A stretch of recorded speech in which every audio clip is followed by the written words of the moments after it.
breaking down every game, every day in Major League Baseball. This is the Baseball Betting Show. Here is your host, Greg Peterson.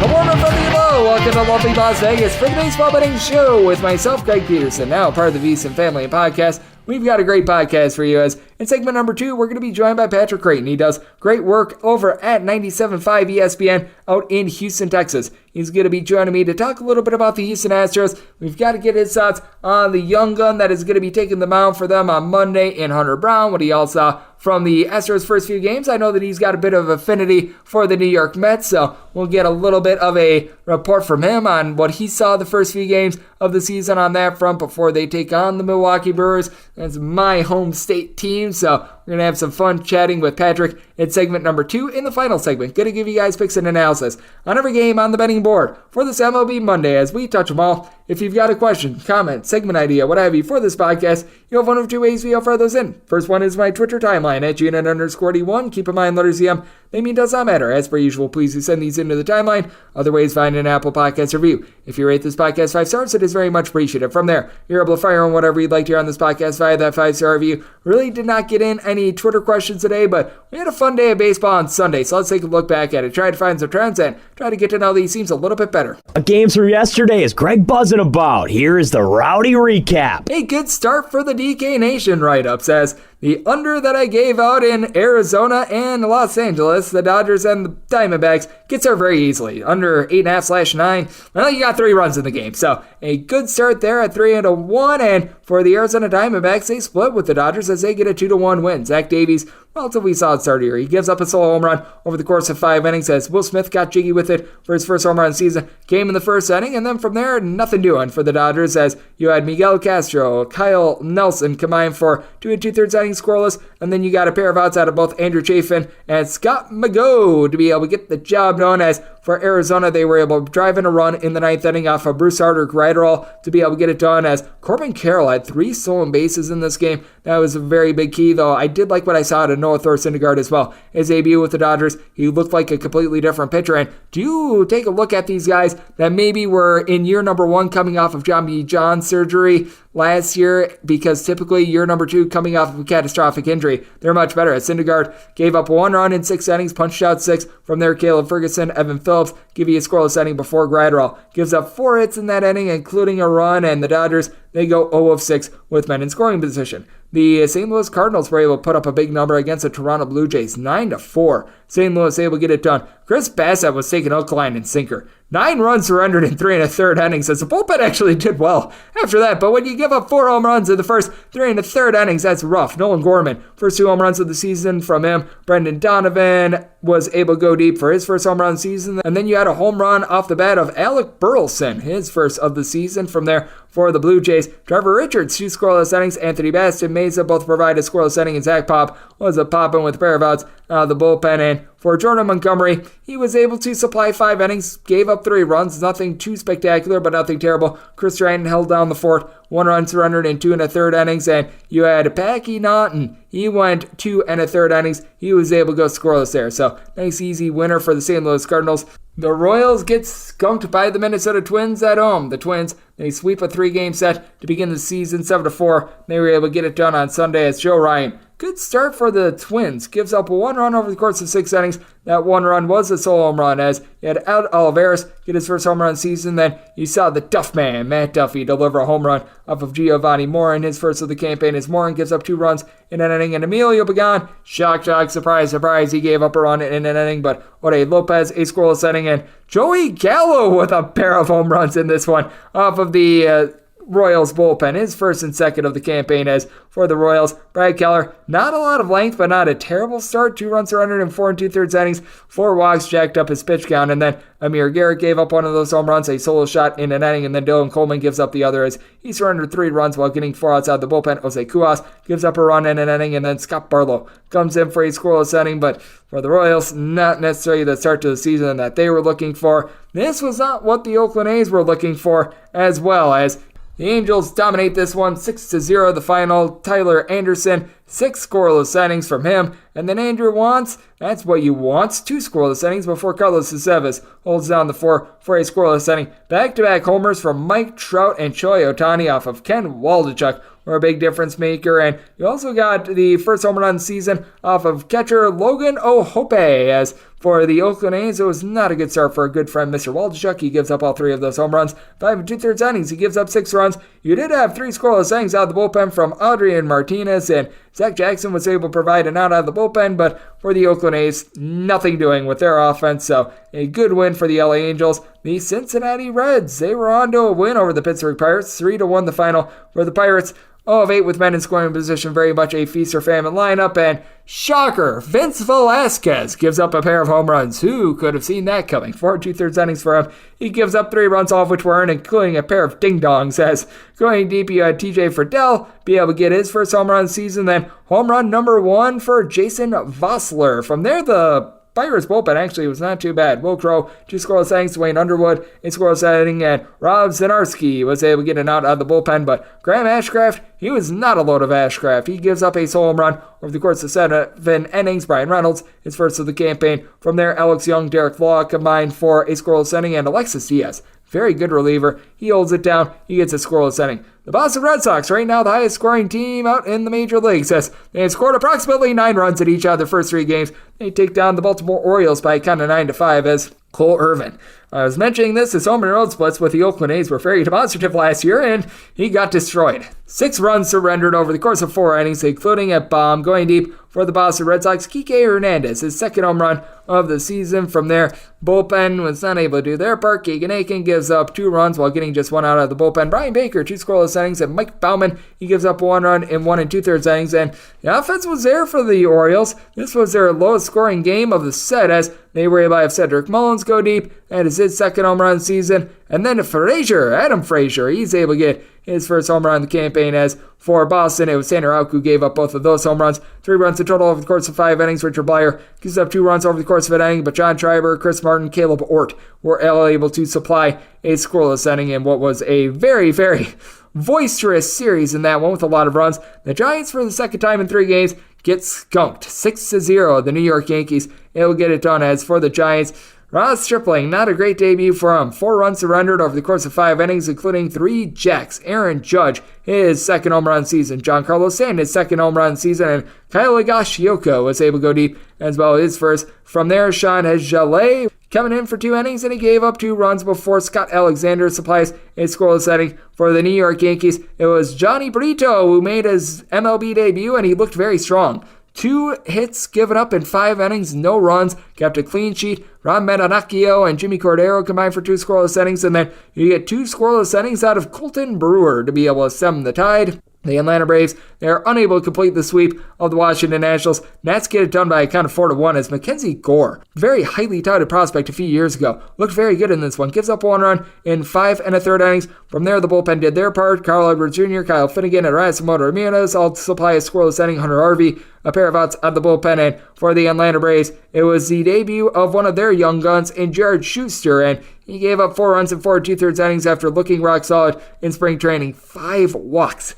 Not ideal there. You did have Jesse Chavez supply a scoreless inning, and Michael Tonkin was able to come in for a 2 1/3 inning scoreless, but for Washington, Mackenzie Gore looked very good in this one. The Milwaukee Brewers offense looked very good in this one. They take down the Chicago Cubs by a count of 9-5, as for the Milwaukee Brewers, Eric Lauer gives up 2 runs over the course of 5 1/3 innings. Considering the wind at Wrigley Field on this day, that was not too bad, as Patrick Wisdom went deep twice in this one. Once off of Lauer for his first of the season, then Joel Payamps gives one up for his 2nd of the campaign, as Payamps gives up that home run in 1 2/3 innings. It was a solo shot. Javi Guerra gives up 2 runs in a 1/3 of an inning. Hobie Milner, though, he gets a pair of outs out of the bullpen, and one Gus Varland was able to give you a scoreless inning. And for the Milwaukee Brewers, no home runs, but they go 5 of 12 with men in scoring position, as Jamison Taillon be not long for this game, giving up 3 runs in 4 innings, but the guy that really gave it up, Julian Merriweather, 5 runs surrendered in 2/3 of an inning. Mark Leiter did not lighter this one up. He had a scoreless inning, and Edbert Alzolay, 2 scoreless innings. Michael Rucker, he gives up a run in 1 1/3 innings. You had the Tampa Bay Rays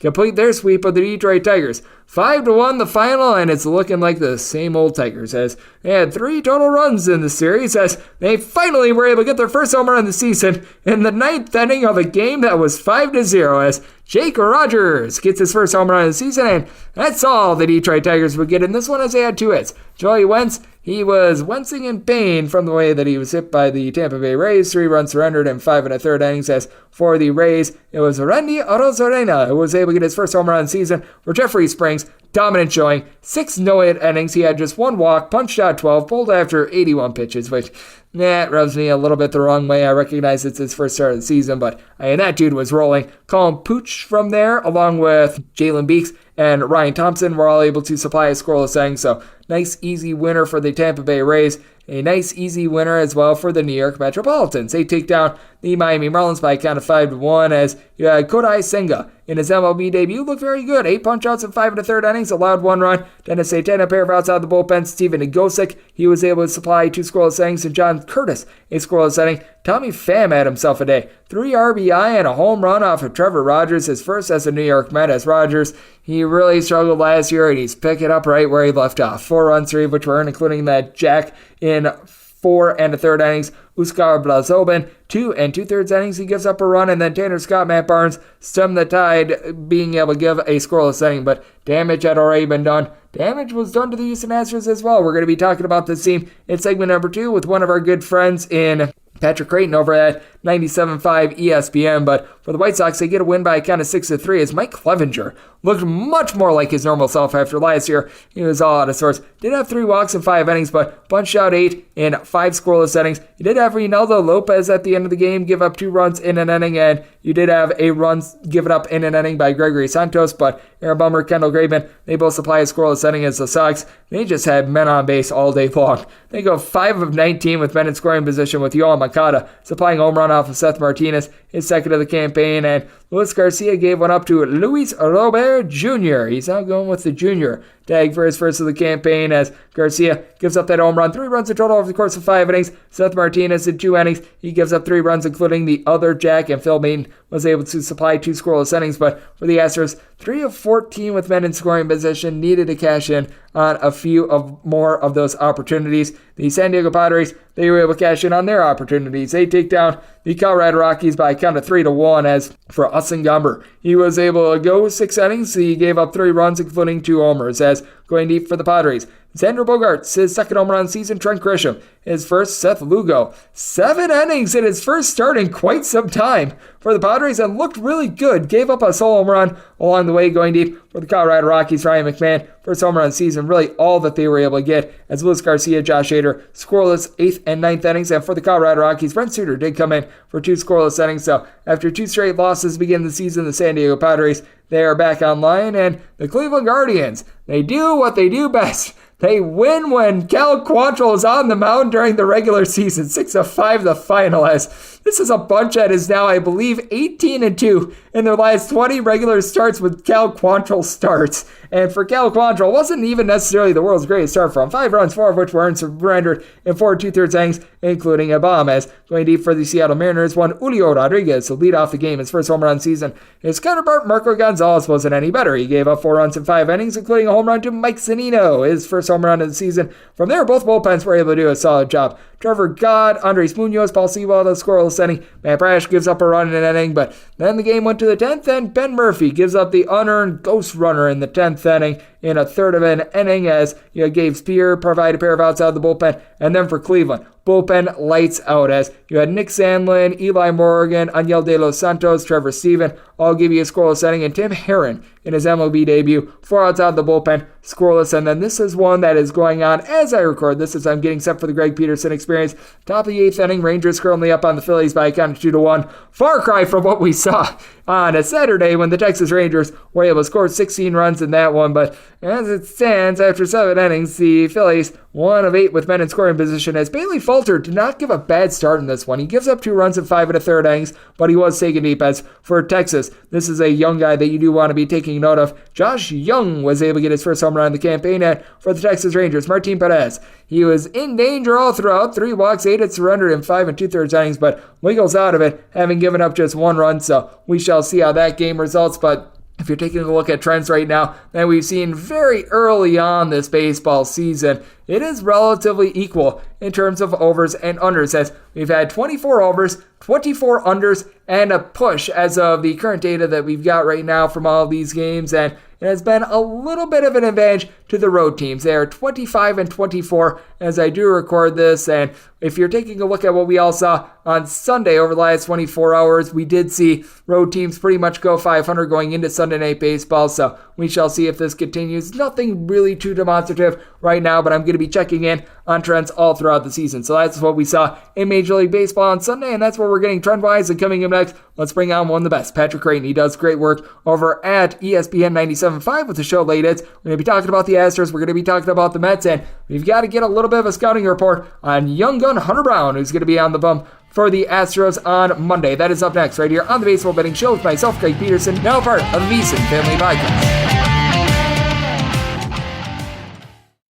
Are you ready to become a winning sports bettor? Schedule a call with SBIA to find out how their service can make you a long-term winning player. They've developed an innovative algorithm that maximizes units returned, and they are so confident in their system that they offer a money-back guarantee. Sign up by October 31st and get their MBA package at no cost until they reach 10 net units. They treat sports betting like a business. So if you want to learn how to make your sports betting dreams a reality, visit them at SBIA1.com and check them out on social media at SBIA Sports. Breaking down every game, every day in Major League Baseball. This is the Baseball Betting Show. Here is your host, Greg Peterson.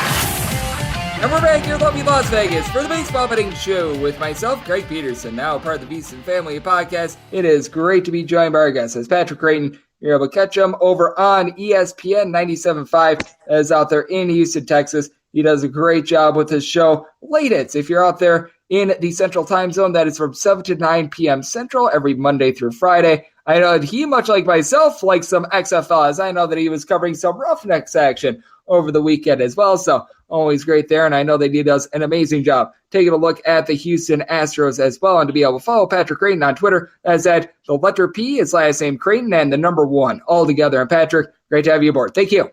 What's going on, Brad? How you doing? I'm doing great, and I think that things are going well for baseball fans in general because it has been a great start to the season, in my opinion. I'm not sure what you made out of the rule changes and what we've seen the first few days of the baseball season, but I think that it's been very refreshing. Games getting done a little bit sooner. Still a little bit strange to see the pitch clock and the batter's clock, what have you, but all in all, I do like what I've been seeing out of this baseball season first 4 days in. Well, as somebody who's been covering a lot of minor league baseball for the last few years where they have the pitch clock, that's kind of normal. So, yeah, we're seeing the adjustment in the major leagues, but what you're seeing is I like this version of baseball better.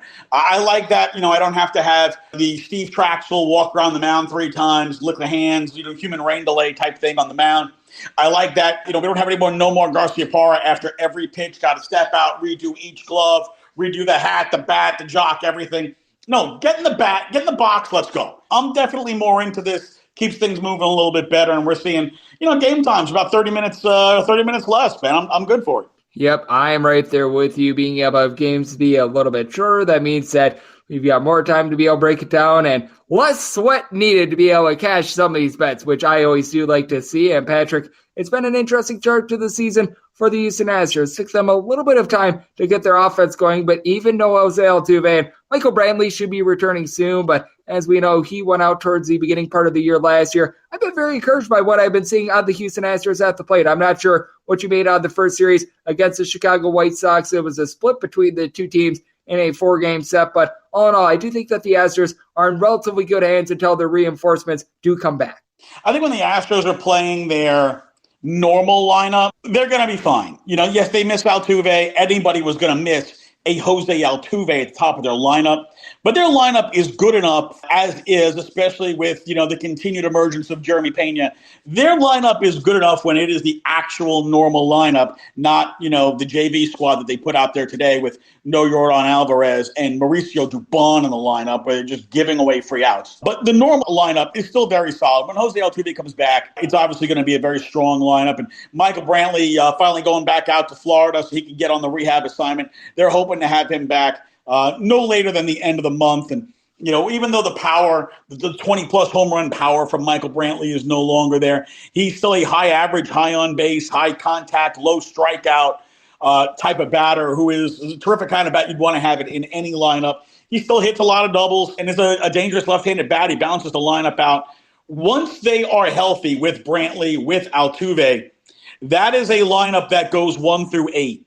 There are very few lineups in baseball that legitimately go 1 through 8, and the Astros are one of them. Yep, Martin Maldonado can often be a dead bat for the Houston Astros, but past that, I do like what I'm seeing out of them as Patrick Creighton. He does tremendous work over at ESPN 97.5 with the show Late Hits. He is joining me on the podcast, and for the Houston Astros, I do think that their starting pitching is rock solid. The bullpen, it is rock solid as well. No doubt you're going to have maybe a few fumbles in these starts just at the beginning part of the season. But all in all, I think once again, the strength of this Astros team, much like it was last year, is going to be the pitching, because I think that was lost on a lot of people. That last year, the Houston Astros, that lineup, it was relatively solid. Yeah, they were still able to generate a lot of runs, but they were the top under team in all of baseball. And if the Astros are going to be able to repeat, I think the big key is the continued emergence of Christian Javier, Framber Valdez, continuing to pitch the way that he did last year. And while a lot of people are going to be looking at the loss of Jose Altuve for the beginning part of the season,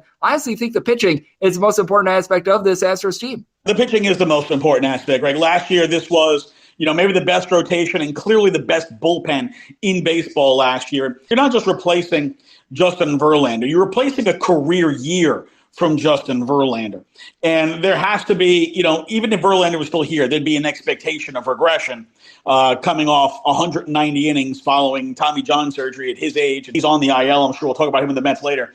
But Framber Valdez and Christian Javier are still a terrific 1-2 at the front of the rotation. Luis Garcia is a very solid pitcher. There's a little concern about Jose Urquidy because 2 years ago he spent 2 different stints on the IL and missed half the season with the same shoulder injury. Last year, he didn't go on the IL, but he was very inconsistent. It was the worst season of his career, really, since he'd become a main member of the Astros. It was very inconsistent. And, the home run rate was the highest it had ever been last year. He gave up 2 home runs yesterday. Hunter Brown, he was absolutely lights out at AAA last year. He was the best pitcher in AAA last season. He came up and was very good for the Astros in a limited amount of time. Obviously, you can't expect he's going to pitch as well as he did in limited time last year, but you're expecting him to be a lot better than your standard 5th starter. And, when they get Lance McCullers back, they're hoping to get Lance McCullers back, by early May. They get Lance McCullers back, and then this becomes a 6-man rotation again. That's really the strength of the rotation. The bullpen that was the best pen in baseball last year pretty much comes back almost identical. Ryan Presley, Rafael Montero, Brian Abreu, Ryan Stack, Hector Neris. Those 5 guys are still with the team. Phil Maton still with the team. Seth Martinez and Ronel Blanco rounding out the back of the pen. Ronel Blanco has really good stuff. Last year he struggled with control.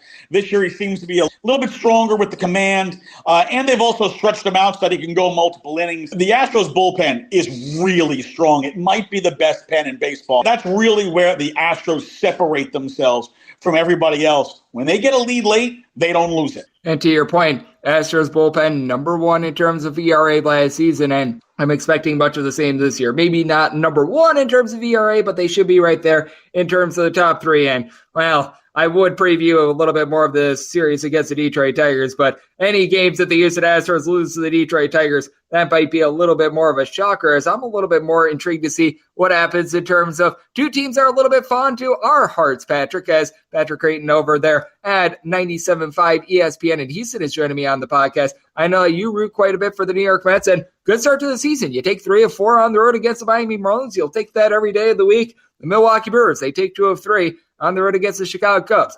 If you're the Milwaukee Brewers, you take that every day of the weekend. They're going to be starting up a set on Monday, and I think that this is going to be a really interesting series because with the Mets, I was concerned about their starting pitching going into the season, and we've already seen Justin Verlander land on the injured list, but I do think that David Peterson, which he's got a great name, I think that he's going to be able to do a solid job for this Mets team. You saw Kodai Senga give a really good start, and you still have Carlos Carrasco essentially as a number 5 starter for the Mets. And I think what is really interesting about the Mets is their just overall depth, because I do think that this is a Mets team that they're going to be able to take some losses, but I think the big key for them being able to just continue to play above 500 baseball until they get all of their pieces fully healthy and to just maintain that health going into September and October. Listen, the Mets have great depth. It's also being tested very, very strongly early on. Verlander is down. He's got a teres major injury. That is the muscle that connects your upper arm to the back of your shoulder blade. You know, we're talking about this is a pitching arm injury for a guy who pitched a lot of innings coming off of Tommy John. Usually when a guy comes back off of Tommy John, you get limited to about 160 innings. He threw 190 last year, including the postseason, and he looked like he was wearing down at the end of the season. I expected Verlander to regress this year just because the year he had last year, nobody could repeat that year, not even him, not him at 27. So you had to know there was going to be some regression. But I was also concerned about the workload last year being taxing for him, having a short off season, and he's already on the injured list. Jose Quintana also on the injured list. He's going to be out for a while. They don't expect him back until July. So that gives you Max Scherzer, who usually misses 4 or 5 starts each year. Kodai Senga, terrific pitcher from Japan, but you don't know what he's going to be in Major League Baseball. He had a terrific start today. Cookie Carrasco has a history of injuries. David Peterson, solid pitcher, spent a lot of time on the IL last year. Tyler Megill has really good stuff, spends time on the IL. The Mets have talent. That talent has a history of not making it through the whole season. They've got to hope they can at least juggle that so that they can keep 5 guys healthy at all times. As they spin the other 2 or 3 out. That's the biggest concern for the Mets. Isn't, what happens if they lose one guy? It's what happens if they lose 3 guys at once. Yep, I agree with you. And I do think that for the Mets, fortunately for them, they've been much more equal with regards to their hitting as well. Because I'm sure that you remember this when Jacob deGrom was in town, because he's not with the Texas Rangers, so now he's in your state.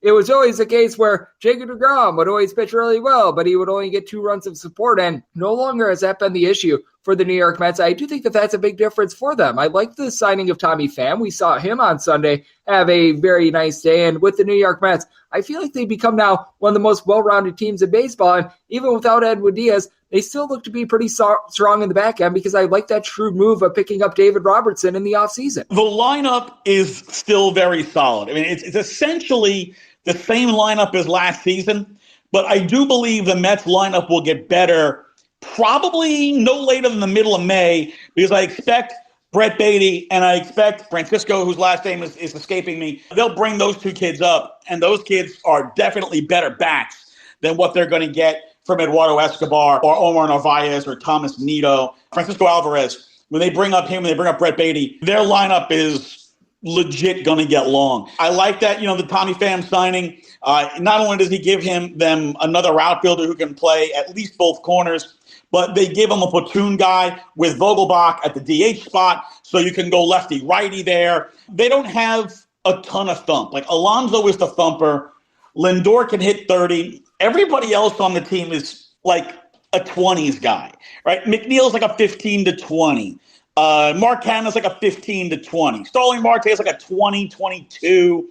Brandon Nimmo, 18 to 22. But these guys, they have high averages. They have high on-base percentages. They get on base. They hit doubles. They run the bases well. The Mets are a very solid offense whose offense could get better when they bring up their kids. In that respect, I think the Mets will get better. David Robertson is going to prove to be a huge signing for them. Even though he's now 37, this is not David Robertson heyday with the Yankees. But losing Edwin Diaz for the season is a massive blow and would be for any team. Now you have somebody who's been there, done that, is not afraid of the moment, will take the ball. Adam Ottavino has kind of refound himself with the Mets. Brooks Raley is solid. Drew Smith is pretty good. So the back 4 of that pen is very solid. After that, look, most teams after that, you're guessing a little bit. There's some youth, there's inexperience. But the Mets bullpen will be solid. I agree with you, and I do think that the Mets are one of the more just well-rounded teams out there in Major League Baseball, as I do think that NL East, it is going to be very fascinating to take a look at all throughout the season. As Patrick Creighton, he does tremendous work over at ESPN 97.5 out in Houston. He is joining me on the podcast, and I mean, obviously, it's such a small sample size that we're not going to sit here and be like, oh no, we've got the Philadelphia Phillies who entered into Sunday Night Baseball 0-2. We should be on red alert for them or anything like that. But on the first few days of the season, has there been a team, maybe a player or two that you really like the form that they're in right now, and you could perhaps see a little bit of upside for them? Maybe you were a little bit warm on them coming into the season. You wanted to see a little bit, and so far, so good for them. As far as, because, obviously teams I've seen the most would be the Astros and the White Sox. And, Jeremy Pena made a change to his swing in September of last season and saw his offense take off. And then he had a historic postseason where he was ALCS MVP, he was World Series MVP.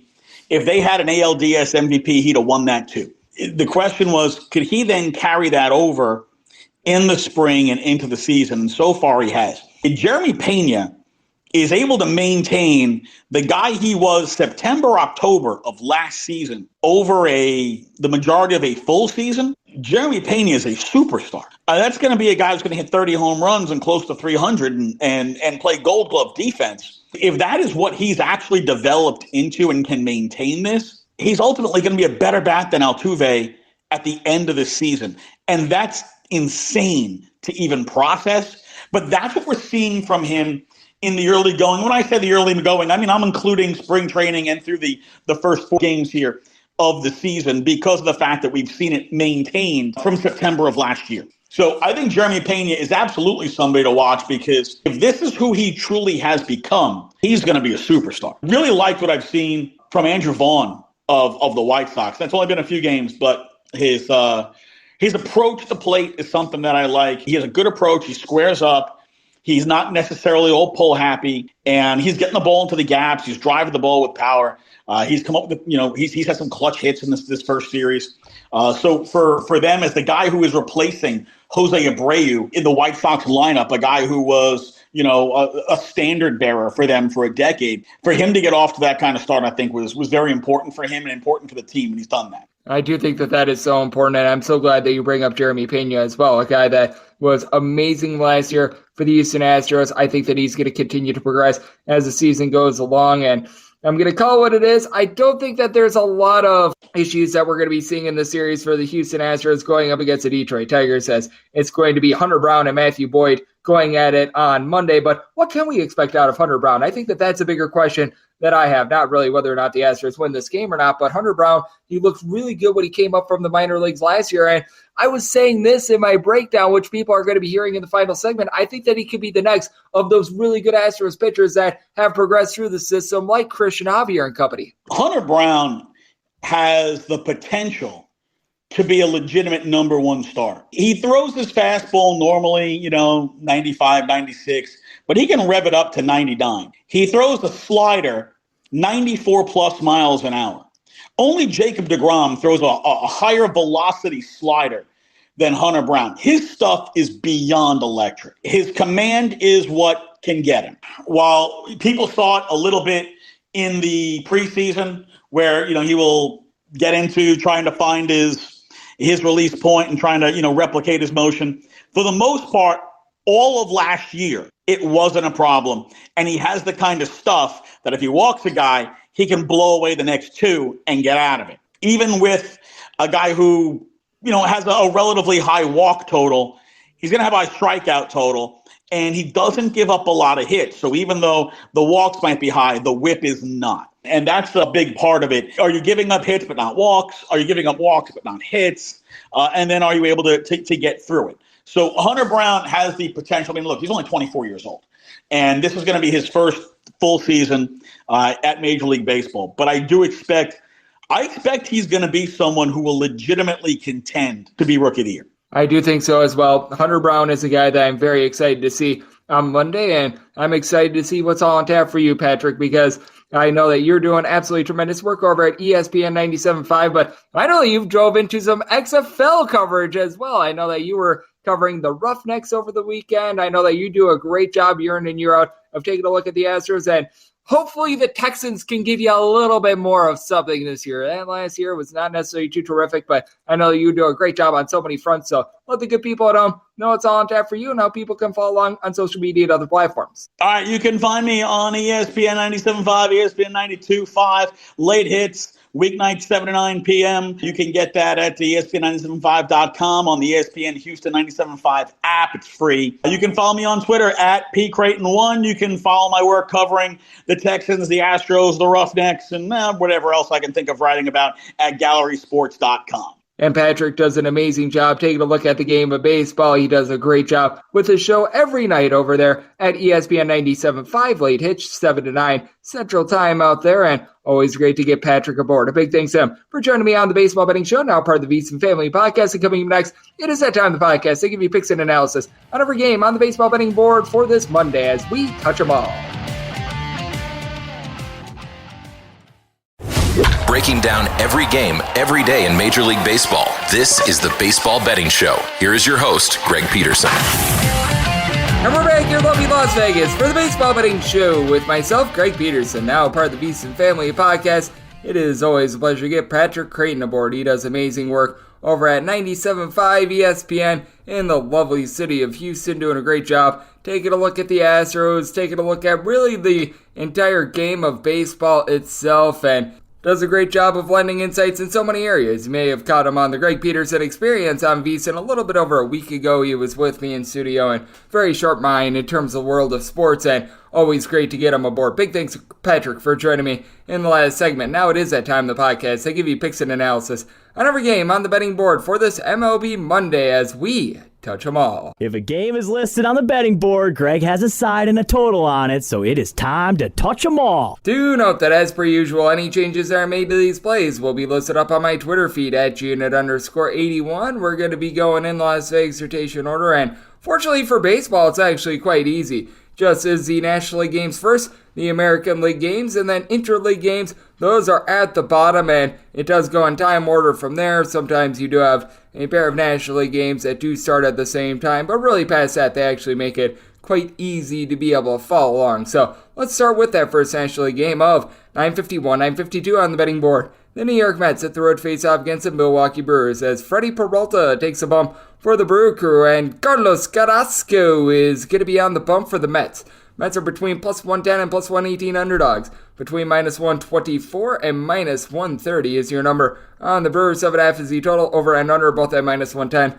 I set my total at an 8.5. This just seems really low on the Mets, who led the National League in road batting average last year. They bring in Tommy Pham. He looked really good yesterday. He pounded out a home run, so I do think that there's a lot of upside with regards to this New York Mets lineup. Starling Marte does a good job of moving the line. Pete Alonso had 23 of his 40 home runs on the road last year. Francisco Lindor off to a little bit of a rough start this year, but I think he's going to be able to pick it up. And for the Milwaukee Brewers, it took them 17 innings to get going, but they have scored 12 runs in, I believe, their last 11 innings. Now, the power numbers may not be there for the Brewers this year like they were last year. Rowdy Tellez was able to hit 35 home runs a season ago. Willie Adames, he had that big year 2 years ago, and what you're really waiting on is Jesse Winker. Winker was able to have a very nice day yesterday against the Chicago Cubs, but shall be seen what he's able to provide for the team because he has been up and down throughout his career. But for the Milwaukee Brewers, the big key for them, finding guys that are able to move the line, because Christian Yelich, he had that MVP award season a few years ago, but ever since then it has been a little bit rough as his power numbers way down. Couldn't even get to 20 home runs last season. And going up against a guy in Carlos Carrasco, his 15-7 record, very misleading last year. A 3.97 ERA, 4.57 when he was on the road. And when he was on the road, he was giving up about 1.3 home runs per 9 innings. Opponents hit a 272 off of him. Strikeout numbers were there, 9 strikeouts per 9 innings last year, but now at 36, you got to wonder if that is tapering off a little bit. Meanwhile, for Freddie Peralta, big thing for him has just been being able to stay healthy. He's got incredible swing and miss stuff. Even last year with missing like half the season, he was still able to get right around 10 strikeouts per 9 innings. He's not too far removed from being an all-star. I don't put too much into his home and road splits from last season because it was sort of touch and go. 4.34 home ERA compared to a 2.51 road ERA last season. You look 2 seasons ago, more of a 2.88 home ERA, 2.70 ERA on the road. So he has been clearly a little bit worse in Milwaukee than he has been on the road, but at the same time, it's not as demonstrative as last year's numbers would indicate. And for the Brewers, they do have a new look bullpen. No more Josh Hader, no more Brent Suter. You do have Peter Strzelski, who's able to do a relatively solid job. Joel Payamps is okay. We all know what Devin Williams is able to do in the back half of that bullpen. And for the Mets, Edwin Diaz goes down, but they've done a good job of mixing and matching. Brooks Raley had a good year last year. David Robertson, he's a shutdown guy. I think that you should pick a different Timmy Trumpet song so that way you can honor Edwin Diaz. Tommy Hunter is someone that I do like, but that said, Carlos Carrasco, just not a guy that I want to have any faith in here whatsoever. With the Mets, I do think that they're going to be able to get to Freddie Peralta. It's just been touch and go the last few years in general, so I did set my total at an 8.6. I'm willing to go over in this spot, even with it being a little bit cooler in the state of Wisconsin this time of year. And with the Brewers, set them as minus 133 favorite. A little bit of a fade of Carlos Carrasco here, so we'll take the Brewers laying the bit of juice here and the over. 953, 954 on the betting board. The Chicago Cubs hit the road face-off against the Cincinnati Reds. Yes, we are on to Cincinnati, who's on to Connor Overton getting the start for them. Drew Smyly is on the bump for the Chicago Cubs, and the Cubs between minus 120 to minus 125 favorites, between plus 105 and plus 110. Your number on Cincinnati, 8 to 8.5 is your total. The under on 8.5 is juice of minus 120. The over is even on the 8. Over is minus 120, and the under is even. I did set my total at an 8.4. Mostly seeing 8.5s, and assuming that we do mostly get 8.5s, I'm going to be taking a look at the 8.5 under. But with the Reds, I think that they should be the favorite in this ordeal. I recognize that Connor Overton was a little bit lucky, and it was a small sample size. He made 6 total pitching appearances, 4 starts last season, but he gave up 1 home run in 33 innings, posted up a sub-3 ERA. The few starts that he got, he looked like a real guy for this team. So I do think that there's quite a bit of upside there. Meanwhile, we know what to expect out of Drew Smyly at this point. He's a little bit up there in years. Had a 4.23 road ERA compared to a 2.42 home ERA a season ago, giving up right around 1.3, 1.4 home runs per 9 innings a season ago. And against Cincinnati, he did make quite a few starts. Against the Reds, he wasn't too bad. 13 2/3 innings, gave up just 4 runs, so he was able to do a relatively okay job there. But with the Cubs, they do have 2 trustworthy guys in this bullpen, Michael Fulmer and Brad Boxberger, but we saw in that series against the Milwaukee Brewers, guys like Aviad Assad, Michael Rucker. These are guys that are not necessarily too terrific. And for the Cincinnati Reds, I do like the way that they back up Connor Overton. You had Fernando Cruz along with Alexis Diaz. Both have sub-2 ERAs last season. Derek Law, a little bit of a roll of the dice. Javier San Martin, failure of a starter. Right now, throughout his career as a reliever, hasn't been bad. A little bit of a jury's out situation there, though. And for the Cincinnati Reds, this is not the same offense that we've seen in past years. Jonathan India does a good job of being able to get on base at the top. I believe that he was an NL Rookie of the Year a few years ago. They pick up Will Myers. Just hasn't been able to find it in recent years, so we shall see what happens there, though. I do think that there's quite a bit of upside with Tyler Stevenson. Stevenson last year was able to hit a 319, was quite a bit banged up, but in the games that he did play, he looked very solid, so I like what he brings to the table. Jake Fraley does have a little bit of home run power, and when you take a look at the Chicago Cubs, you do have guys that should be able to contribute in a big way. Dansby Swanson, he already has 7 hits to begin the season. Nico Horner, Nick Madrigal, guys that are able to move the line. Eric Hosmer off to a little bit of a rough season, but I think that he's going to be able to pick it up. And then you got Patrick Wisdom. Wise to think that this guy is going to be an all-or-nothing hitter. 183 strikeouts and 469 at-bats last season, but 25 home runs. One of those classic feast or famine guys. And then Ian Happ does a good job of moving the line as well. But I do like Connor Overton and his upside. Not necessarily going to blow you away, but I think that he's going to be able to do a rock-solid job. And this is a little bit of a fade of Drew Smyly in this spot, along with just thinking that the Reds' bullpen is a bit undervalued. At an 8.5, I'm willing to take a look at this total under as I set my total at an 8.4. And with the Reds, made them a minus 116 favorite. I think the wrong team is favored. So take the plus price with the Reds on the money line and the under 955, 956 on the betting board. The St. Louis Cardinals play also the Atlanta Braves. Charlie Morton is yet to be going for the Braves, and the Jake Woodford is on the bump for St. Louis. St. Louis is anywhere between even money and plus 115. Meanwhile, the Braves are between minus 115 and minus 125 favorites. It is the total, over is minus 120, and the under is even. Seeing one straight 8.5. That under is -120, and the over is even. I did set my total at 8.3, mostly seeing 8, and at an 8, I am willing to take a look at the over in this ordeal, but with the St. Louis Cardinals, set them at a +118. I would need to see a little bit of line movement in terms of this one. I was seeing a straight -115 on the Atlanta Braves, and that is my buy point there. If you're looking at a run line price, by the way,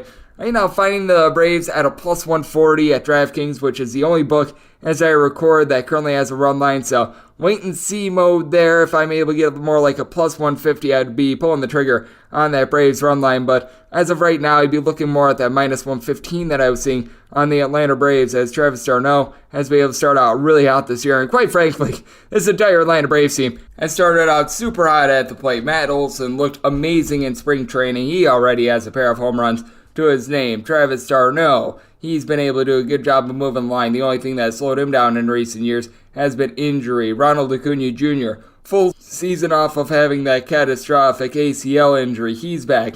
He's fully loaded. You just take a look up and down the list, and I like everything about this Atlanta Braves lineup. Meanwhile, with the St. Louis Cardinals, you gotta love their two main mashers, Nolan Arenado, along with Paul Goldschmidt. These guys had a combined 10 hits in their series against the Toronto Blue Jays, so they're back to being themselves. We heard Matt Pauley, who does great work with the St. Louis Cardinals radio network yesterday, talk about these young guys like a Nolan Gorman, like a Brendan Donovan, and I mean, it's really impressive because you take a look at, I believe you had 7 different Cardinals have at least 4 hits in that series against the Toronto Blue Jays. This offense is absolutely remarkable right now. For the Cardinals, though, they need to get Ryan Helsley back online. He was shaky towards back half of the season last year, gave up a pair of runs in the team's first game of the season, so a little bit rough there. Jordan Hicks just has not been able to find himself in recent years. I do like Andre Palante in the bullpen, but not much of a swing and miss guy. But when it comes to the old Woodford, I like the way that he was able to throw last year. He had a 2.23 ERA.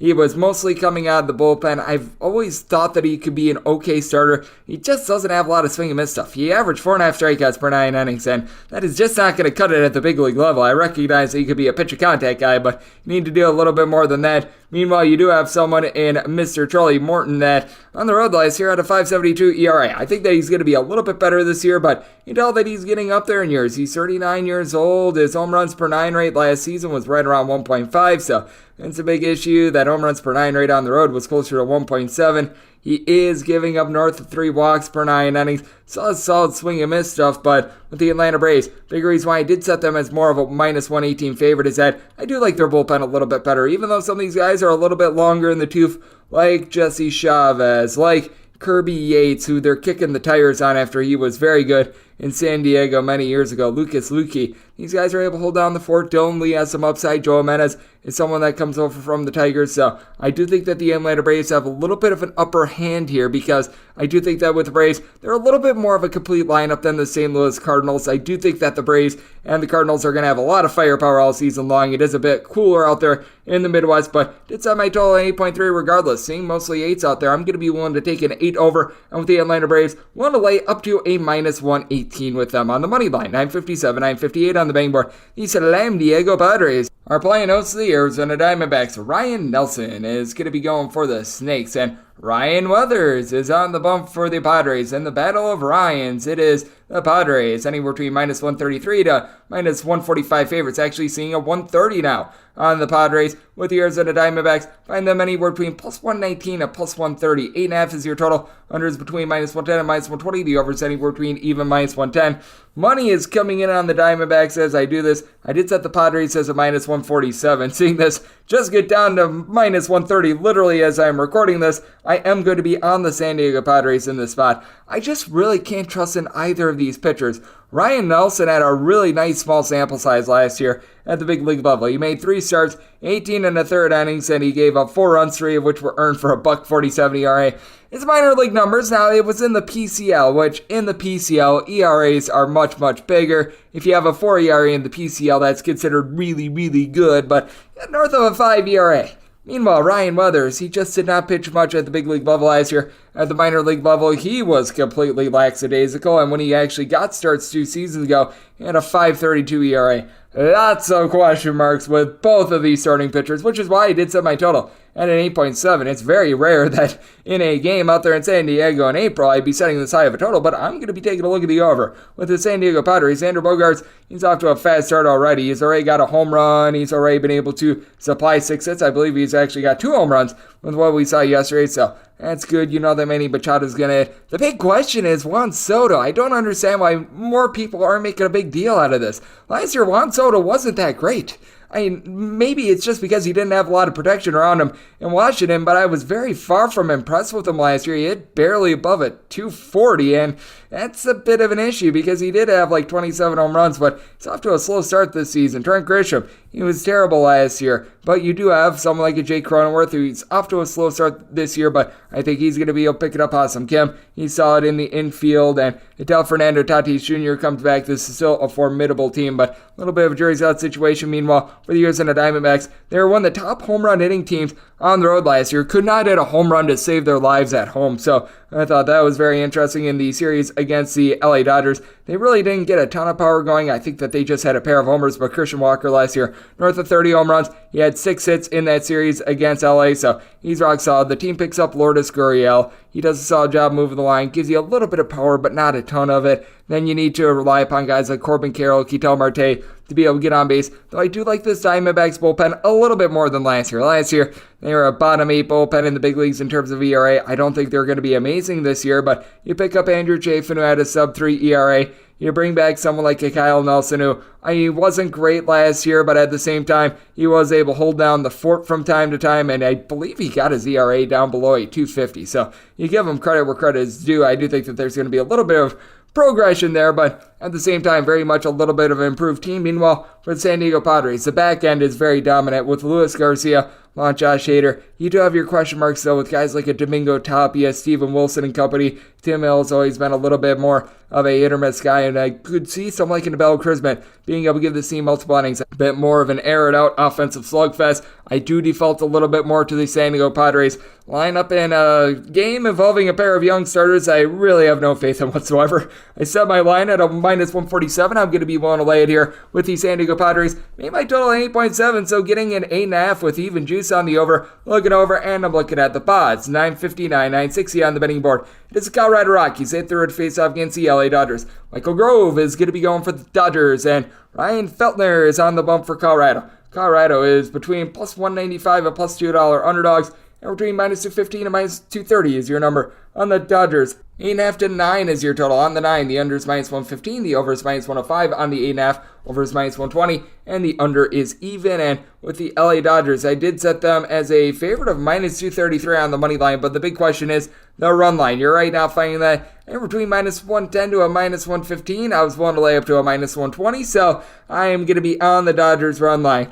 We have seen it time and time again with the Dodgers. This team either wins by multiple runs or they lose outright, which makes betting the run line very good with this team. And we've already seen that in their first 4 games of the season this year. With the Dodgers, they are a little bit diminished with regards to their lineup, but they still got Will Smith getting jiggy with it. He had a home run in that series against the Arizona Diamondbacks. Trace Thompson had that 3 home run game, and I really like what he's able to bring to the table. You've got JD Martinez. He looks to be back to his old form. He was able to have a home run in that series. We all know that Mookie Betts is going to be hitting. He's one of the best 5-tool players that you're able to find in all of baseball. And the big question is, Michael Grove, what are you going to be able to get out of him? Because he was relatively solid at the minor league level, made a couple appearances at the big league level, and the big thing for him is being able to reduce hard contact. He gave up 6 home runs in 6 starts, 7 total appearances across 29 and a third innings last year. Walks per 9 rate is right around 3. I like his overall upside. And then on the flip side for Ryan Feltner, he's never been able to put it together. A 5.83 ERA overall. Home ERA of a 5.95. Road ERA of a 5.73. This guy just really doesn't check any boxes, as he gave up right around 3.2 walks per 9 innings, 1.5 home runs per 9 innings, doesn't get a lot of strikeouts. Opponents hit a 266 off of him, and he's backed up by a bullpen that is currently without their best reliever in Daniel Bard. That's a big, giant issue, which means that you're relying upon guys like Jake Bird and company. They pick up Brad Hand. I know his ERA isn't bad. I have no faith in him whatsoever. They bring in Brent Suter, who's okay, but he's not going to blow you away by any stretch of the imagination. And for the Colorado Rockies, give them credit. They were able to win a pair of games against the San Diego Padres. I do think that if you're looking at the Rockies on the road, now is the time to do so, because when they start traveling back and forth from Coors Field, the elevation shifts are really going to get to the seam, which is why they've always got very demonstrative home and road splits with their offense. But CJ Cron looked very good to begin the season. He's already supplied a trio of homers. He's already got 7 hits to his name, so you like to see that. Charlie Blackmon, Chris Bryant, they're able to move the line, and that's part of the struggles from last year as well. Bryant being out of the fold really did hurt this team, but I do have quite a bit more faith in the Dodgers bullpen. It's really the no-name guys that are able to step up, as Bernardo Gratterall is the guy that costed them yesterday. Guys like Yancy Almonte, Alex Vesia, Evan Phillips, Caleb Ferguson, they all posted up sub-3.3 ERAs. So you've got a lot of lesser guys out there for the Dodgers that are able to do a rock-solid job, and quite frankly, I just have no faith in Ryan Feltner. I do think that the Rockies, because they haven't yet to play a game at Coors, they're actually going to be able to hit halfway decent in this spot. I did set my total at 9.1, so whether you've got an 8.5 or a 9, I'm looking at the over in this spot. And with the Dodgers, I think that they win this game by multiple runs. Willing to lay up to a minus 120 on that run line. So looking Dodgers run line, laying a run and a half, and looking at the over. Now we have my DK Nation pick. This is 961, 962 on the betting board. The Toronto Blue Jays at third face-off against the Kansas City Royals. Brady Singer is going to be going for the Royals. Jose Barrios is going to be going for the Toronto Blue Jays. Blue Jays between minus 125 and minus 135 favorites.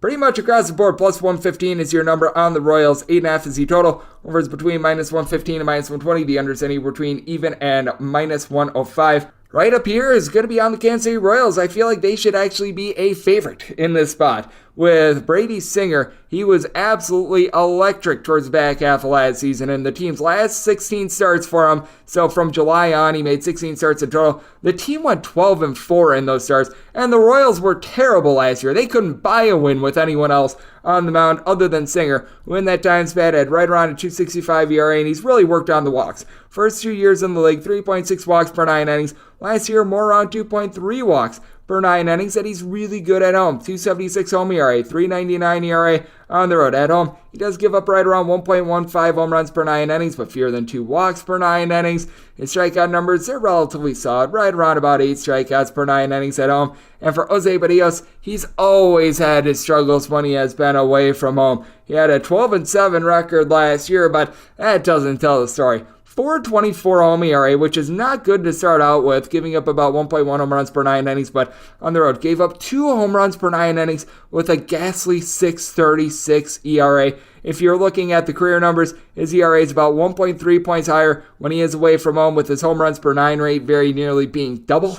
So it's just really a career thing with him. Whenever he's away from his friendly confines, he just cannot pitch. Now, I like the acquisitions that the Blue Jays made in the offseason. Dalton Varsho, Kevin Kiermaier, that improves that defense in the outfield. I know that Steve Gardner was speaking very highly of Brandon Belt. I do think that if he's able to stay healthy, that'd be massive for this team, because it has been a while since we have seen Brandon Belt play a full season, but when he's able to be very solid. Heck, he had 29 home runs in 97 games with the San Francisco Giants a few years ago. Matt Chapman has started out the year very hot, but he's always inconsistent at the plate. You know that his glove is going to be there. You never know what the bat is going to be providing for him. And for the Blue Jays, actually, I don't think he had a single home run in that series against the St. Louis Cardinals. They just did a good job moving the line, hitting right around a 300 in that series. Laguerrero Jr., you know that he's going to be able to have some deep flies. And for the Kansas City Royals, it took them 2 games to get going, but they were able to provide 4 runs yesterday. And Salvador Perez, we shall see if he's able to return to that great form they had 2 seasons ago, when he had 48 home runs, hit a 275.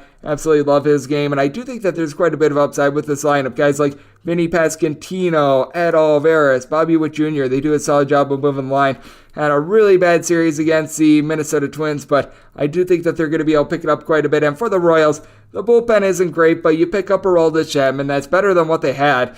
Bad for Yankee standards, good for Kansas City Royals standards. Scott Barlow is actually a relatively good reliever for this team. Jose Cuas has actually proven to be relatively solid in the bullpen. And for the Toronto Blue Jays, they only got 3 1/3 innings out of Chris Bassett, which means that they're going to need length from Jose Barrios, and I don't think that they're going to get it. I do like a lot of their relievers, though. Eric Swanson had a sub-2 ERA with Seattle last year. Yimi Garcia, Anthony Bass, these are rock-solid guys as well. So I do think that because of the bullpen of the Blue Jays, this game will stay under. I did set my total at 88.3, but right up here, I have a lot more faith in Brady Singer than Jose Barrios. I'm always content to fade Jose Barrios on the road, so I'm going to be taking the Royals on the money line. I feel like they should be the favorite, so getting that plus price, that is my write-up, and I'm going to be taking a look at the under, 963, 964. On the betting board, the Texas Rangers play out the Baltimore Orioles. Kyle Bradish is going to be going for the Orioles.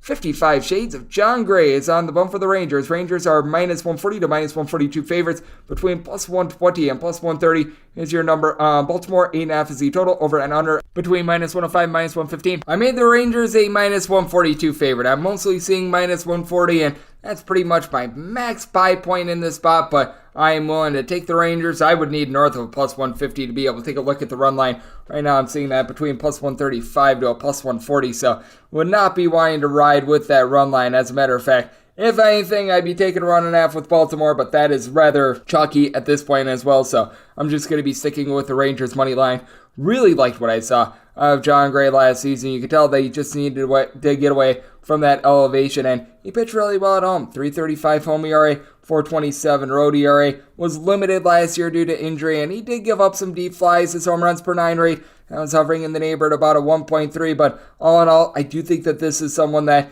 the Rangers are going to be able to build around for quite a long time. Had a little bit of a shaky start to begin the season, a 5 ERA in the month of May, and then from there he was really able to pick it up. After that, his ERA was hovering in that neighborhood of 3. And for Kyle Bradish, I do think that he's got some upside as well. Was able to put it together towards the back half of the season last year, but he still has quite a bit of work to do in my opinion, just because this is also someone that gives up the deep ball, right around 1.45 home runs per 9 innings, north of 3 walks per 9 innings.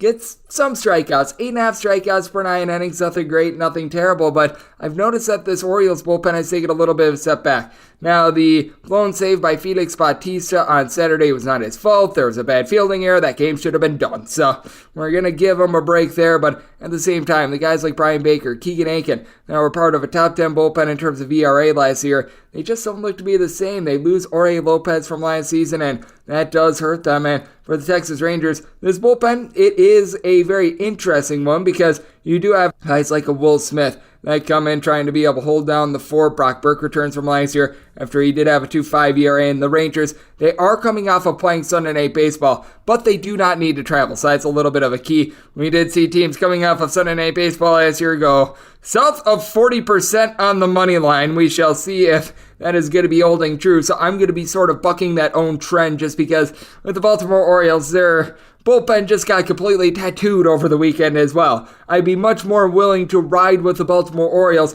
if it wasn't for that reason, and the Orioles are the team that do have to travel in this spot. And for the Orioles, the offense looks really good as you haven't gotten anything out of Gunnar Henderson yet, but Austin the Says kid, he hit over a 400 in that series against Boston Red Sox. Adley Rutschman had that 5-hit game. Cedric Mullins, we all know what he's able to do. He's able to give you 20-plus home runs. He's able to hit 300 year in and year out. Ryan Mountcastle, he had a 35 home run season 2 years ago. Anthony Santander had 30-plus home runs last season. They're all hitting for average. And then with the Texas Rangers, they put up a 16 spot on Saturday in that game against the Philadelphia Phillies. This is a very formidable lineup. It took Marcus Semien quite a while to get online last season, but he is starting out very strong this year. You've got someone that's able to move the line in Corey Seager that I really like. Robbie Grossman, so far so good out of him. He's shown some upside throughout his career at a tough past few seasons, and I do think that Nathaniel Lowe is someone that might be able to bust out this year as well. Got consistent at bats last year, was able to hit a 300, had 27 home runs. I could see him being able to build off of that. I do think that this is going to be a spot where we are going to be seeing a little bit more offense, but I did set my total at 8.2 just because I do think that John Gray, he's going to be able to hold it down, and the trustworthy relievers of the Rangers are pretty solid. And I do think that for the Orioles, they are going to be able to get some semblance of pitching out of Kyle Bradish. I do like his overall upside, which is why I'm just going to play it safe. I'm going to be taking the Texas Rangers on the money line. I do think that we're going to see a little bit of progression from the Orioles getting back to that bullpen that we saw last season as well. So I did set my total more around an 8.2, looking at the 8.5 under, and with the Rangers willing to lay the minus 140 on the money line, despite the fact that I am very aware how teams did on Sunday Night Baseball a season ago. 965, 966 on the betting board. It is the Houston Astros. They play off the Detroit Tigers. Matthew Boyd is going to be going for the Tigers, and Hunter Brown is on the bump for Houston. Houston between a minus 220 to a minus 225 favorite, and between plus 190 and plus $2. is your number on Detroit. 8.5 is the total. Over is between -110 and -115. Under is between -105 and -110. Did set my total at 8.2. I'm looking at the under. Much of this is because the Detroit Tigers just have not been able to find any offense. Last year, they were a bottom 3 offense in darn near every category in the big leagues. They're coming off of scoring 3 runs in 3 games against the Rays. Now, the Rays are awesome. At the same time, this Detroit Tigers offense stinks. Austin Meadows, he had 4 hits in that series against the Tampa Bay Rays. Nobody else had more than 2. Riley Green was someone that was able to move the line towards the back half of last season, but we're still waiting for Spencer Torkelson to bust out. A former number 1 overall pick that just flopped last season. It's looking like it's going to be much of the same this year. And where are the power bats for this team? Because with the Detroit Tigers, there was a time when they were chasing Aaron Judge in terms of Aaron Judge hitting more home runs than the entirety of this team last year. And, well, if you had as many home runs as myself to begin the season. So that's not good.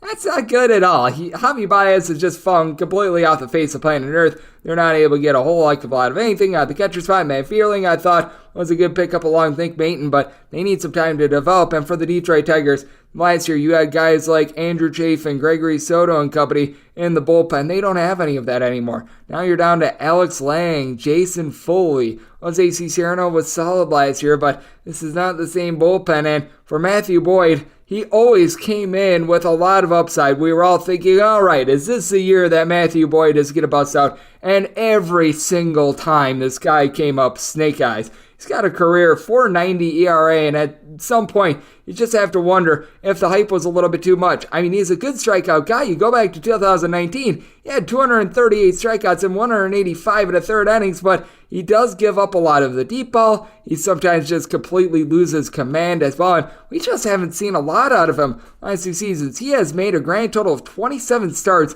in the last 3 years combined, so it's a big old jury's out situation there. He looked okay in spring training, nothing great, nothing terrible. Meanwhile, Hunter Brown, he progressed through the minor leagues very well, and when he got a shot at the majors last year, made the most of it, gave up 2 runs in 20 in the third innings. This kid, I think, is going to be the next of the great Houston Astros starters. I really liked what he was able to show me last season. And for the Houston Astros, even with Jose Altuve and Michael Brantley being out of the fold, this team still has a relatively rock-solid offense. They bring in Jose Abreu. All he does is hit 300 and 100 RBI every single year. Jeremy Pena, Kyle Tucker at the top. They've got power. They've got an ability to just be able to find a way to move the line. Alex Bregman, another one of his patented slow starts, as many hits as myself in the first 4 games of the season. But Yordan Alvarez already has a home run to his name. All he does is hit in clutch situations. And I do like their young guy in David Hensley is right now taking over the first base duties. So with the Houston Astros, I think that they've got a massive leg up, and then you've got the number 1 bullpen in the big leagues from last year. Seth Martinez, Ryan Presley, Ryan Stanek, Brian Abreu.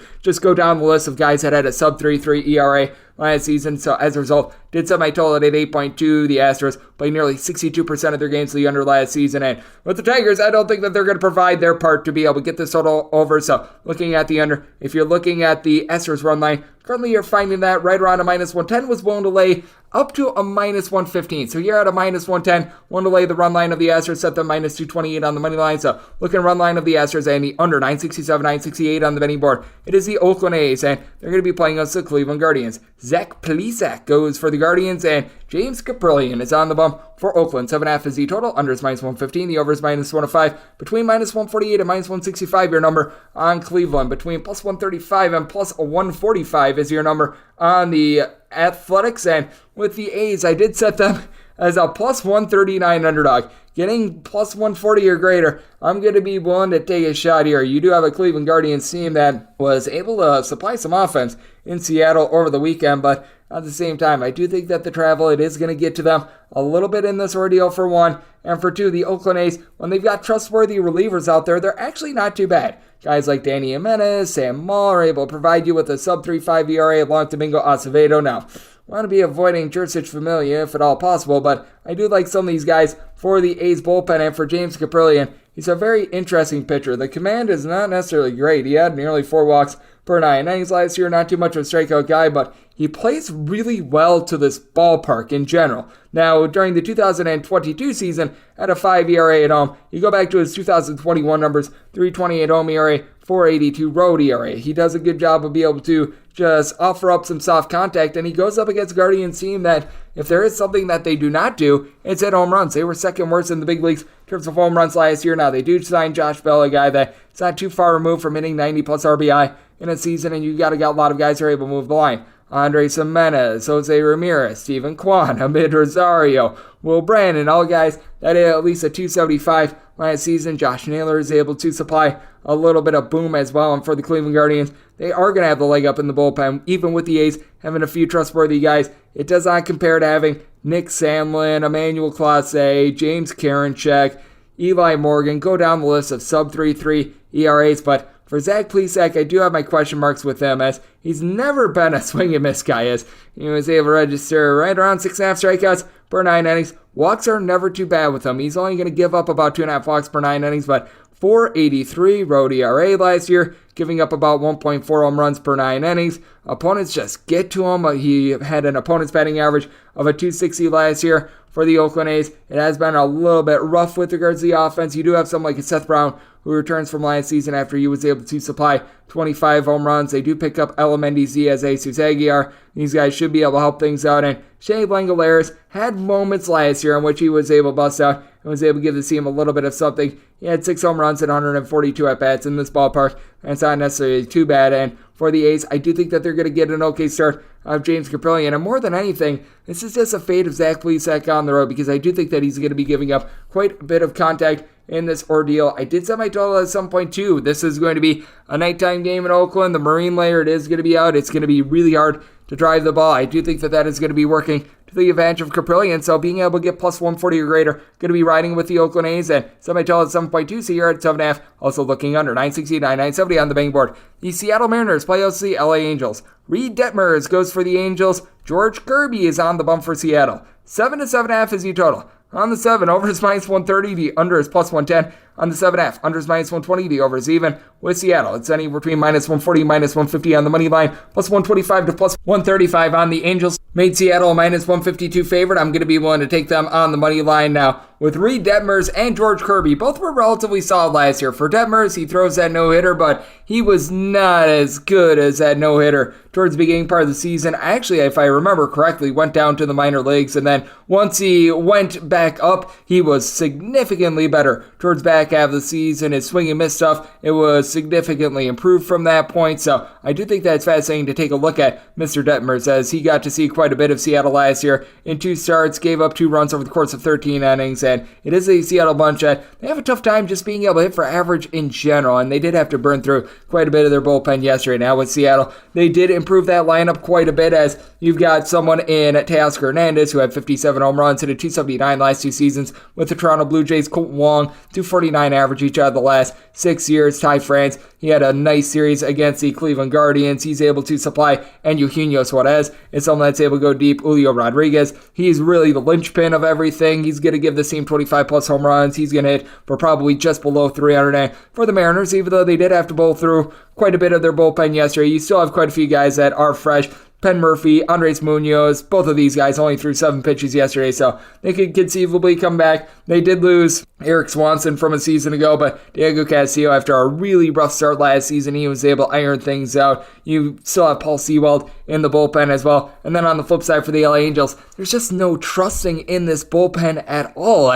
You've got Matt Moore, who had nearly a 2 ERA with the Texas Rangers last year. I want to see a little bit more before I believe it. Ryan Tepera, at this point in his career, he's getting up there in years, and for Ryan Tepera, last season it was a very unequal year, right around a 3.61 ERA. Tucker Davidson is now being used in long relief as well, so not great there. Now with the LA Angels, you've got Mike Trout and you've got Shohei Ohtani, 2 of the top 8 hitters in all of baseball, and probably even better than top 8 hitters in all of baseball, so that certainly is very helpful. But these guys are going to get no free passes from George Kirby. One thing that George Kirby did an amazing job of last year, being able to reduce walks, right around 1.5 walks per 9 innings, got a little bit over 9 strikeouts per 9 innings. Now, he would occasionally get hit relatively hard because he doesn't walk anyone. He is going to find the zone a little bit more. And the Angels, they do have top to bottom a really good lineup. Someone like a Taylor Ward was able to supply 20-plus home runs. He does a nice job moving the line. If you're able to get anything out of David Fletcher, because I remember there was a point a few years ago where this guy was just amazing. He had a 320 during the 2020 season, went completely down the toilet bowl towards the back half of the 2021 season. But if he's able to get back online, that would be big. Anthony Rendon, he needs to be doing a little bit less chirping, and he is day-to-day. He's probably going to be out of the fold in this one, so that's not great. But picking up someone like a Hunter Renfroe, 25 home runs, he's able to move the line. That is solid for this Angels team as well. But you are playing this game out in Seattle. It is going to be not necessarily the world's greatest hitting conditions, but I do think that Seattle is going to be able to get to Detmers and this bullpen quite a bit. George Kirby, he does leave balls in the zone, so I do think that the Angels are going to be able to supply some offense as well. We saw them against the Oakland A's do a solid job of that. So I did set my total at 7.6, whether you've got a 7 or a 7.5. I'm looking at the over, but with Seattle, I do think that they pull this out. I just think that their pitching is better in this ordeal. If you're looking at the run line of Seattle, you're getting it right around a plus 145 to a plus 150. I see an edge on both the money line and the run line. I see a little bit of a bigger edge on the money line, and I just cannot be convinced that the Mariners are able to win this game by multiple runs. So I'm going to lay the 140. I'm going to lay a little bit of wood for that insurance and take the Mariners on the money line to go along with a 7/7.5 overs. 971, 972 on the betting board. The Chicago White Sox play us to the San Francisco Giants. Anthony DeSclafani is going to be going for the Giants, and Michael Kopech is on the bump for the White Sox. And the White Sox are a favorite of anywhere between minus 133 and minus 137. Anywhere between plus 115 and plus 126 is your number on the Giants, and in FNC total, the under is anywhere between minus 110 and minus 115. The over is between minus 105 and minus 110. And with the Chicago White Sox, I did set them as a favorite of minus 144. So here, right around minus 135 or so, I'm going to be willing to lay the number, willing to lay up to a minus 143 with Kopech. He certainly had an uneven year last year, but I do like the overall upside for him. He did have regression towards back half of the season, but I think that a lot of people thought that he was just a lot worse than what he was. It was very interesting to take a look at him, and he had a pitch injured throughout quite a bit of the season. We all remember that game where Tony La Russa just kept him in there, and I have no idea why. He does need to work on the walks. Kopech, nearly 4.5 walks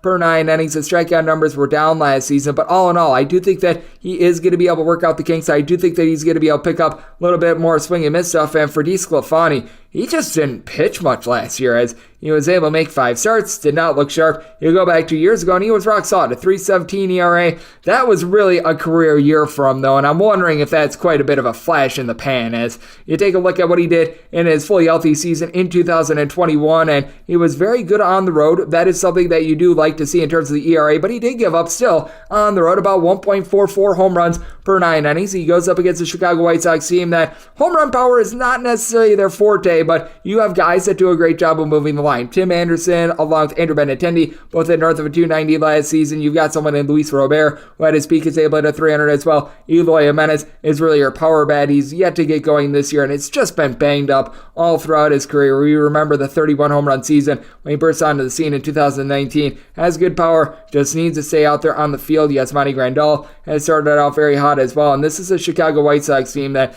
they don't hit righties like Anthony DeSclafani is the same way that they do hit lefties, so that is a little bit of trepidation that you might have with this bunch. But for the White Sox, I do think that they've got the better bullpen as well. You take a look at the Giants, and they've got Rogers squared, and Taylor and Tyler Rogers are both in the neighborhood. Camilo Udval did provide a sub 250 ERA last season. Scott Alexander, John Brebbia, though, these are guys that you really don't want to be hitching your wagon to too much. And then for the Chicago White Sox, they are without Liam Hendriks just due to that unfortunate cancer situation, but Jimmy Lambert stepped up in the bullpen. Reynaldo Lopez had a sub 3.3 ERA. Aaron Bummer's able to give you good innings. A little bit of a shaky start to the season for Kendall Graveman, but he's able to be solid as well. And for the San Francisco Giants, it's a very good platoon lineup with guys like Jock Peterson, Mike Yastrzemski, that under the right circumstances are able to go yard. Michael Conforto, I think, is fascinating. Just won it in the first 3 games. I think that he's going to be able to pick it up, and Thairo Estrada does a good job of being able to move the line as well. But I do think that when it comes to this White Sox team, they do have a leg up in terms of starting pitching, just because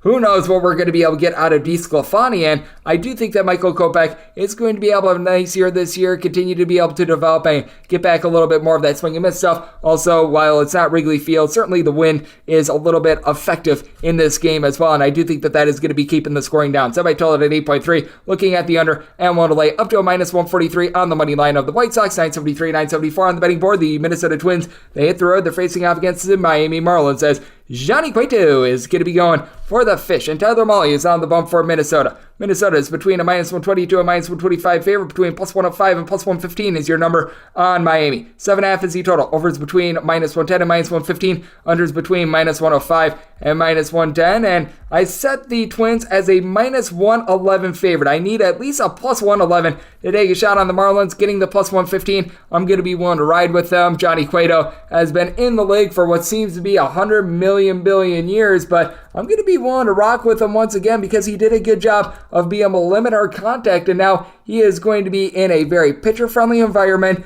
out in Miami, going up against a Twins team that certainly Carlos Correa is able to get it going. He's always a 25-plus home run guy, someone that's able to do a nice job of moving the line. Jose Miranda, he's not too much of a power hitter. He hits about a 265. Trevor Larnach is someone that I do like for the Minnesota Twins, but once again, you're not going to be seeing him go out there and get you just a ton of homers. And then on the flip side for Tyler Mahle, very interesting to take a look at him because when he was with the Cincinnati Reds, he always had very demonstrative home and road splits. You just go back to what he did during the 2021 campaign. That year he had a 5.63 home ERA compared to a 2.30 ERA on the road. Last year he was 6-8 with a 4.40 ERA, but he was very much banged up. He only made 4 starts with the Minnesota Twins, so we have not really seen him away from Cincinnati. Always a relatively good swing and miss guy that's able to give you 10 plus strikeouts per 9 innings. The walks, that is always a little bit of an issue. Last full season they had in 2021, he did have 3.2 walks per 9 innings, so that is a fascination, but he's just backed up by the better bullpen. Let's call it what it is. The Minnesota Twins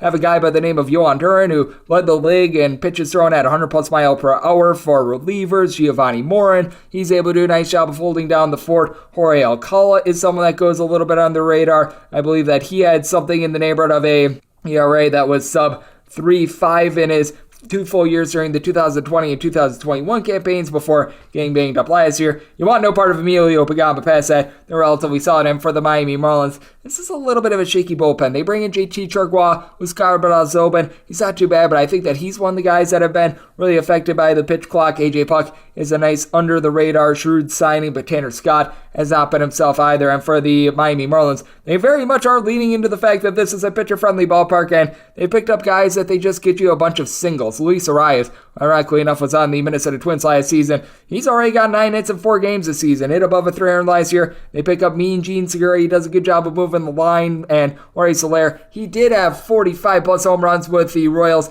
many years ago. We remember what he was able to do in the World Series with the Atlanta Braves a few seasons ago, but he's a little bit far removed from that. Certainly a little bit more of a move the line, give you an extra base hit, but not necessarily a homer sort of guy. Garrett Cooper's off to a nice start, but guys towards the bottom of the fold like Joey Wendell, like Nick Fortes, they are a little bit of dead bats. So I did set the Minnesota Twins as a minus 111 favorite. I do think that they've got a little bit of a leg up with this regard, but I do think that Miami, they do play to their strengths. I do think that Tyler Mahle is a little bit of an unknown. Johnny Cueto, he's sort of been there, done that. 3.35 ERA last year with a 2.84 ERA when he was away from the city of Chicago last year with 5 home runs given up in 76 innings. I do think that this ballpark is going to suit him very well, and I do think that that is going to be resulting in a little bit of a lower scoring game as well. Semi-total is 7.4, diving under, and anything north of plus 110 will take the plus price here with the Fish. 975, 976 on the betting board. It is the New York Yankees. They play host to the Philadelphia Phillies. Taijuan Walker is going to be going for the Phils, and Nestor Cortez is on the bump for the Yankees. And the Yankees between minus 152 and minus 160 favorites, anywhere between plus 135 and plus 145, your number on Philadelphia. It is the total. Under is minus 115, and the over is minus 105. Did set my total at 8.2. I'm going to be taking a look at the over in this ordeal. You did have Nestor Cortez pitch very well in the city last season, and this is one of these cases where you've got Philadelphia coming off of Sunday Night Baseball, which always does make things very interesting. If you're taking a look at the run line of the New York Yankees, you are finding this more in the neighborhood about a plus 130 to a plus 132. I'm in a little bit of wait and see mode right now to what we're going to be getting, because if we're able to get north of a plus 145, I am willing to take a shot on the Philadelphia Phillies. And right now the money has been pouring in on the Yankees because I faded a lot of these teams coming off of Sunday Night Baseball last year, but this could be a little bit of a different ordeal with this being the first week of the season. I think that that's a little bit more when you have played 40 to 50 games. It's getting to be a little bit of a long grind, and clearly the Phillies, they just haven't gone through that thus far this season. And for Taijuan Walker, he feels very at home pitching in the city of New York, and he's always done a relatively solid job of being able to keep the ball in the yard. Gave up just 15 home runs and 157 and a third innings. You look at advanced numbers and did he get a little bit lucky? He probably did, but at the same time, I do like his overall stuff. He does a nice job of being able to keep the base paths clean because he doesn't give out a lot of free passes. Only about 2.5 walks per 9 innings last season. Meanwhile, you've got Nasty Nestor, who had a .195 home ERA, gave up just 5 home runs at 87 and 2/3 innings a season ago, but he has to go up against this Philadelphia Phillies lineup that is very rock solid. Kyle Schwarber, he had 45 plus home runs last season. JT Realmuto, Nick Castellanos, they're off to a good start this year. After Castellanos was a little bit hot and cold last season, Alec Boehm has been doing a good job of moving the line along with Bryson Stott. Trey Turner, I think, was one of the better additions in the offseason as well. And then for the New York Yankees, it's just an all-or-nothing team, and if they're not hitting home runs, they just aren't able to produce a lot of offense. Giancarlo Stanton last year hit about a .225. I fully expect him to be a bit better with that regard this year. Now, Aaron Judge very nearly had the Triple Crown last year. We all remember the home runs that he was able to hit, and he's already got 2 this year, so he's picking up right where he left off. But at the same time, he does a good job moving the line, drawing some walks, being able to just hit for singles and doubles as well. But the big key is getting DJ LeMahieu, getting the young rookie in Anthony Volpe to be able to just move the line, Gleyber Torres as well. And for the New York Yankees, this is a little bit of a diminished bullpen. They're relying upon Jimmy Cordero for big innings. Lucas Luque is no longer in the fold. Aroldis Chapman was always a little bit of a hot mess for this team, so that's not necessarily too much of a loss, but you're really going to need Jonathan Loaizaga and Ron Marinaccio to step up. And I do like Ron Marinaccio along with Wandy Peralta. For the Phillies, bullpen has been not good to say the least. Unfortunately, they were able to get a little bit of a better start yesterday because Jose Alvarado is looking like the Jose Alvarado from the beginning of the year, which was terrible compared to the back half of the year, which was terrific. Sir Anthony Dominguez's ERA entering into yesterday was infinity. That's not a good start. Gregory Soto is someone that they pick up from the Tigers. He crashed and burned a little bit in the appearance that he made to begin the season against the Texas Rangers as well. So very interesting ordeal. Once again, I did set the Yankees at a -147. If we see a little bit of buyback on the Philadelphia Phillies, I'm going to be willing to lay the number because right now the best price I'm seeing on the Yankees is -152. Right now, best price on the Phillies is +145. The way that I think it's going to move is I think we're probably going to get about a +150 on the Phillies, which would be my buy point because I'm willing to buy in on Taijuan Walker. I think that he's actually a good matchup in this spot against the New York Yankees. I do think that he's going to be able to keep the ball in the yard with it being April, so I'm going to be taking a look at the Philadelphia Phillies at a +148 or greater, and did set my total at 8.2. I think that we went a little bit too low. I have faith in this Philadelphia Phillies lineup being able to produce some runs, so looking at the Phillies at a +148 or greater. Once again, if we get down to like a -145, -148 on the Yankees, I'd be willing to dive in there as well. So waiting on a little bit of line movement there, but on the 8, looking at the over. 977, 978 on the betting board. The Tampa Bay Rays, their third face-off against the Washington Nationals. Trevor Williams is going to be going for the Nats. Drew Rasmussen is on the bump for the Rays, and the Rays are between -170 and -180. Two favorites between +145 and +163 is your number on Washington. 8 is the total. Overs between -110 and -120. The unders any between even to -110, seeing one straight 8.5 out there. Unders -120, and the over is even. I did set my total at a 9.2. I'm going to be looking at the over in this ordeal. I just have never really been bullish on Trevor Williams as a starter. He's actually been really good in his long relief appearances last few years. I still remember post All-Star break in 2018, he was pretty solid, and he had a 3.21 ERA last season, but if you just take a look at the role that he played itself, coming out of the bullpen, he was much more effective than he was as a starter. So that is something that it does worry me quite a bit, and for Trevor Williams, now being backed up by the Washington Nationals, that's not necessarily too terrific. And when he was away from New York last year at north of a 4 ERA, going up against someone in Drew Rasmussen who's proven himself to be a very good starter. 2.84 ERA last season, 3.49 ERA when he was on the road, gave up a little bit over a home run per 9 innings, but all in all, pretty rock solid. Opponents hit a 2.22 off of him last season, and the walks. About 2 walks per 9 innings. That is supreme. Rays, they are going to be able to dominate with their bullpen. You got Pete Fairbanks, Jalen Beeks, throw in there Colin Pooch, Jason Adam, all these guys are able to give you good innings. So I will say for the Washington Nationals, Carl Edwards Jr. is someone I like if you need multiple innings out of Erasmo Ramirez, because Williams not really used to being a starter as he hasn't been in the last few years. He's sort of been an off and on sort of long reliever type. That is going to be important. You've also been able to get some okay innings out of Kyle Finnegan. It's nothing great. It's nothing terrible. But with the Washington Nationals, this team is just not one that I think is going to be creating a lot of runs this year. They're not the worst lineup in the league. You look at the Tigers and the Oakland A's, and they are far worse. You've got someone like a Joey Meneses, who stepped up towards the back half of last season. He was able to hit north of 300, was averaging a home run every about 15 or so at bat. So I like what he's able to do. Keibert Ruiz, he's already gotten a home run. He's a very highly touted prospect that is starting to build himself up. Lane Thomas, with consistent at-bats last year, wasn't too bad, but the bottom of the fold with guys like CJ Abrams and company, it's just not good, and Abrams had 3 errors opening day. That's not terrific. And for the Tampa Bay Rays, not much of a power team, but a team that has quite a few guys that do a good job of moving the line. Harold Ramirez, Manuel Margot, they were north of 350 on-base guys. Randy Arozarena, along with Wander Franco. These are not guys that are going to hit like 40 home runs or anything like that, but I think that both guys could get to like 25, and both of these guys, when it's all said and done, are probably going to be north of 275 hitters. Jose Siri is starting to come into his own. I liked him while he was with the Astros. The Rays were able to pick him up towards the deadline portion of the season last year, so I like what they're able to bring to the table. Taylor Walls, Luke Raley, there's a couple dead bats out there, but I do think that Brandon Lau is going to be returning to form as well. I just think that the Tampa Bay Rays just have this Washington Nationals team completely dominated. I do think that Trevor Williams going to struggle returning to being a starter, and I do think that as a result, he's going to be giving up a fair share of runs with the Rays run line. You're finding that at most places at a -105. I was willing to lay up to a -115. I did set the money line more around a -186. So I'm going to reduce the juice. I'm going to take the run line of the Tampa Bay Rays and what I expect to be a higher scoring game, so by total 9.2. So looking over and looking Rays run line, and we wrap things up with 979, 980 on the betting board. The Pittsburgh Pirates hit third face-off against the Boston Red Sox. Cutter Crawford goes for the Sox. Johan Oviedo is going to be on the bump for Pittsburgh. Pittsburgh between a +145 to a +150 underdog, and between -160 and -170 your number on Boston, with 9.5 being the total. Unders ending between -115 and -120. The overs ending between even and -105.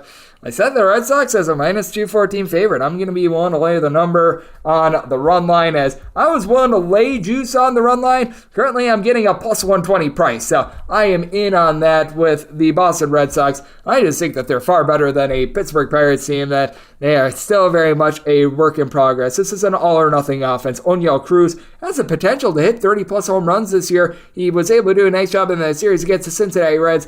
Very hitter-friendly ballpark and a bunch of starters that aren't necessarily so great. And then from there, Brian Reynolds, he does a good job moving the line. He's able to give you 25 home runs. He's able to hit about a 250. But then from there, what are you going to be able to get out of Austin Hedges, G1 Bay? It's someone like a G-Man Choi comes in, Carlos Santana. This is just a hot mess of a lineup. And then the Pittsburgh Pirates have one of the few bullpens that can compete for the Boston Red Sox for worst bullpen in the league. J.C. Young is a nice multi-inning guy this team has. And David Benner, he's able to be relatively solid. But Jordy Moreta, Rob Zanarski, throw in there Edwin Uceta. These are guys that you want no part of whatsoever. For the Boston Red Sox, they pick up Kenley Jansen, which that's not much of an upgrade at all. I don't care who you're throwing out there. Kenley Jansen is probably someone that you don't want to be hitching your wagon to overly much. Caleb Ward, Zach Kelly, these are not terrific guys, but in this Boston Red Sox team, I believe that they got to 9 runs in every one of their games in the series against the Baltimore Orioles. This offense is very rock solid. Adam Duvall plays very well in this ballpark. Already multiple home runs. Have been struggling ever since those big days they had with the Miami Marlins. He's back to full form. You've got Justin Turner down for what? Who he plays well in this ballpark. He and Rafael Devers hit above 400 in that series. That certainly is going to be seeing a fall off, but Turner, I think, is going to be able to put up some good numbers this year. Kike Hernandez is looking more like the Kike Hernandez of old. They pick up from Japan Masataka Yoshida, who has looked like the real deal, was really impressive in that World Baseball Classic. Alex Verdugo does a good job of moving the line. You just have weapons upon weapons for the Boston Red Sox. And I do think that Cutter Crawford has a chance to be a high upside starter. Now, he had a 5.47 ERA last season. That was far from terrific, but there were some starts in the middle summer months where he was very solid. He had a 2.57 ERA across 5 starts in the month of July. It looked like he was really coming into his own. He had given up really 3 runs or fewer at 6 straight starts from there into early August. And then once August hit, things went completely down the toilet bowl. He's had his role shifted quite a bit from being a reliever to being a starter. Now that he's got one set frame of mind, I think that is going to be able to help him out. Meanwhile, Johan Oviedo, I'm still waiting for him to just really be able to put it all together. The 3.21 ERA last year wasn't too bad. Much of that came as just either opener plus or as being a reliever, as he made 21 appearances, 8 starts, only pitched a combined 56 innings. So it was a very small sample size for him when he was utilized more as a primary starter while he's with the St. Louis Cardinals in 2021. Went 0-5. He made 13 starts. He was giving up right around 1.3 home runs per 9 innings. Swing and miss stuff just has not been there for him. He doesn't necessarily have a lot of command, and he's just backed up by absolutely nothing whatsoever. I think that this is going to be a slugfest. I set my total at 10.1. I do think that Crawford probably going to give up 2 to 3 runs in this game, but I think that Oviedo gets shelled. The Red Sox, they might have one of, if not the best offense currently going. Now, certainly the pitching is leaving a lot to be desired with the Boston Red Sox, which is why I do like this total over. And with the Red Sox, I'm going to be willing to take them on the run line in what I expect to be a high-scoring game, and that will wrap things up for the Monday edition of the Baseball Betting Show, now part of the VSiN family of podcasts. A big thanks to Patrick Creighton over at ESPN 97.5. Does the show late hits for them in the last segment. If you do like what you're hearing from this fine podcast, the Baseball Betting Show, you're able to subscribe wherever you get your podcasts, Apple Podcasts, Google Play, Spotify, Stitcher, and TuneIn. If you have a question, comment, segment idea, what have you for this podcast, you have one of 2 ways to be able to throw those in. First one is my Twitter timeline at @unit_81. Keep in mind, letters EM.